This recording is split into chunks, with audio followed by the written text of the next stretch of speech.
Welcome to Beat Diabetes, where we dare to suggest that you can have better glucose levels and glucose control than you did 10 years ago. On today's program, we'll look at the one word that is a likely revealer of whether you're going to beat diabetes or get beaten by diabetes.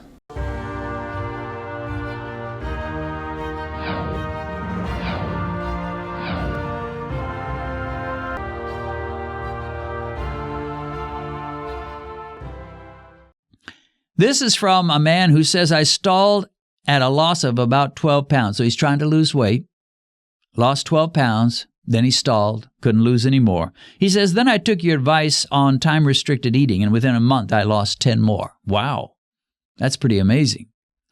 Time-restricted eating made all the difference in the world.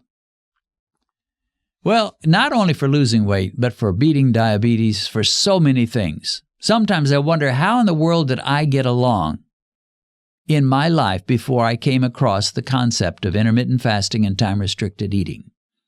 Because in the old days, I just ate pretty much whenever I wanted to, as much as I wanted to. Now, I did have to go low carb, but even after going low carb, I didn't fool with time-restricted eating. In fact, I'll tell you a little secret. When I started this YouTube channel, I didn't know a thing about time-restricted eating or intermittent fasting. It came along as Dr. Fung kept emphasizing it, and I started reading about it, learning about it, hearing about it, and applying it, and lo and behold, it was working in my life. And I found it's not all that hard to just have some butter coffee for breakfast and then have about a 6-hour window from lunch till dinner and close up shop.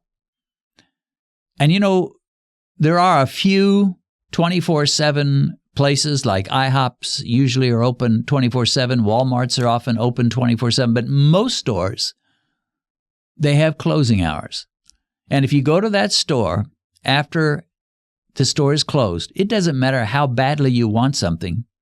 You can't get in there and get it. It's locked up tight. And it doesn't matter how much money you have. You may go to that store being willing to pay $100 for a $10 item, but it doesn't matter. Nobody's there. The store's locked up. You can't get anything. And we've all had the experience of going to a store that we either went too early and it's not open yet, and you say, well, I can't wait around for an hour, or going too late and it's just been closed for 15 minutes, but now it's closed and you can't get in. And so you just know you have to live with that. You can pound on the door, won't do you any good. You can shout and scream and hold up your money and say, I'm willing to pay big time for this. Doesn't matter. That's how ruthless you've got to be with your own store. That is, with your mouth. Lock it up after that final meal, maybe around 6 p.m. in the evening. Lock it up. In fact, if you want to really ensure that you don't eat anything more, brush your teeth so that once those teeth are brushed, you know you can't eat anything more. And the store is closed. Shop is closed until tomorrow morning at 7 or 8 or whenever it is you might have your butter coffee. And ideally, about a 6-hour window seems to work for many of us. But that's something you'll have to work out for yourself and with the help of your doctor. All right, here's an individual who says, you would have made a great family practitioner, but you're helping now. Well, I appreciate that. Of course, as I say over and over, I'm not a doctor. But there is one thing I can do that many doctors can, and that is I can talk to you longer about things, and I can share testimonies. I mean, when's the last time you went to a doctor and you said, well, let me tell you a testimony of so-and-so and how I helped her to beat diabetes, and let me tell you about this one, and let me show you this video, this 30-minute video. You know, and I'm not blaming the doctors. They've got a busy schedule. They've got to bring those patients in and get them out, bring them in and get them out. And there's a few of them that can take time to really spend quality time with you, but many of them cannot for whatever reason. And I can. So even though I'm not a doctor and I cannot give you specific advice, I can take a little time and talk to you.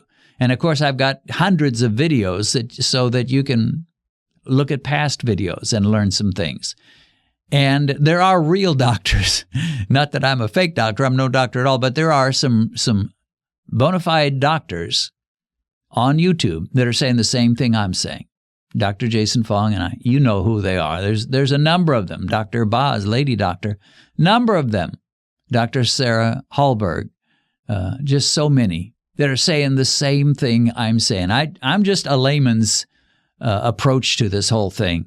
And I kind of speak with a a preacher's style. But we're all saying the same thing. So don't take my word for it. Listen to the other low-carb doctors and then talk to Mike the blood sugar meter, and he'll set you straight. Anyway, but you do have to learn. I was thinking about the fact that when I started YouTube, or before I started YouTube, I got into watching videos on YouTube about how to do videos. And there were three areas I really needed to, there were three areas I really needed to learn. I needed to learn about cameras, I needed to learn about microphones, and I needed to learn about lighting. And I had all kinds of misconceptions when I started making videos. And mainly all I knew was take a camera, set it on automatic, hit the record button, and get out there and talk. I knew almost nothing. And I started watching and watching and watching and learning. And after a while, I got pretty decent at it. That's what you need to do in beating diabetes. You need to watch, read, think, pray, watch some more, read books, and learn what you need to learn to beat this thing, and you can do it. All right, this individual, a lady, says, my husband died 6 years ago from diabetes complications. So sorry to hear that. She says, back then we thought just cut out the sugar. I never knew how important it was to cut way back on carbs. Some people say, well, is it sugar or is it carbs? Well, it's really carbs, but sugar is a carb. It's the mother of all carbs. It's the worst carb. It's the most villainous, evil, nasty, mean carb. But there are a lot of others that are not your friends either. So you cut back on carbs, that automatically means you're cutting back on sugar. But she says, I never knew how important it was to cut back on carbs. All I knew was you don't eat too much sugar. If only I had known. My dear husband would still be with me, I'm sure. So said I didn't really know how to help him. All the doctor said was, here, take this little pill and cut down on sugar. And that's just not enough. I hate the phrase, cut down on sugar, and I hate the phrase, watch your sugar, because they both imply just a moderate, gentle approach to don't eat so much sugar. Instead of eating one candy bar, eat half a candy bar. Instead of eating one monster piece of cake and ice cream, maybe eat half of that piece of cake and ice cream. And it's like being attacked by a bear, and you're saying little soft words to the bear, good bear, nice bear, nice bear. No, don't call it a nice bear. Either run or get a weapon, do something, and defend yourself.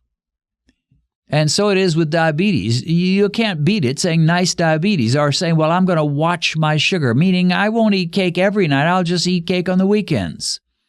I won't eat candy bars all the time, but maybe 2 or 3 times a week I'll eat my candy bars. That kind of a moderate, gentle, mild approach will get you nowhere, my friend. There is a word that in some cases can be a bad word, but when it comes to beating diabetes, it's a very good word. And that word is ruthless.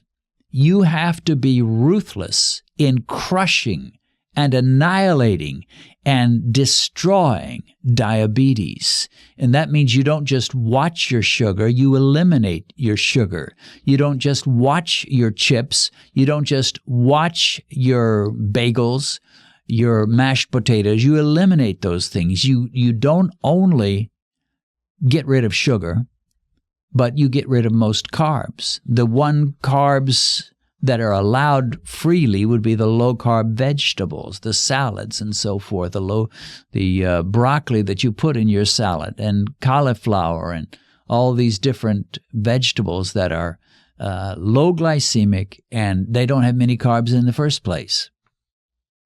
So you've got to be ruthless. Carbohydrates, the junk carbohydrates are your enemy. Things made of white flour that have added sugar, they're monsters. They're out to get you. Don't be moderate with them. Don't be kindly toward them. Be ruthless.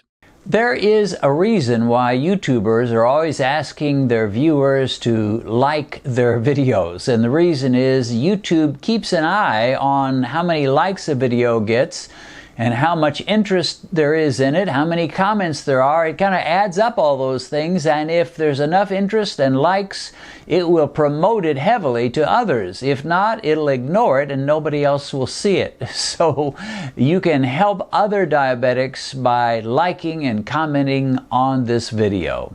God bless. See you again soon.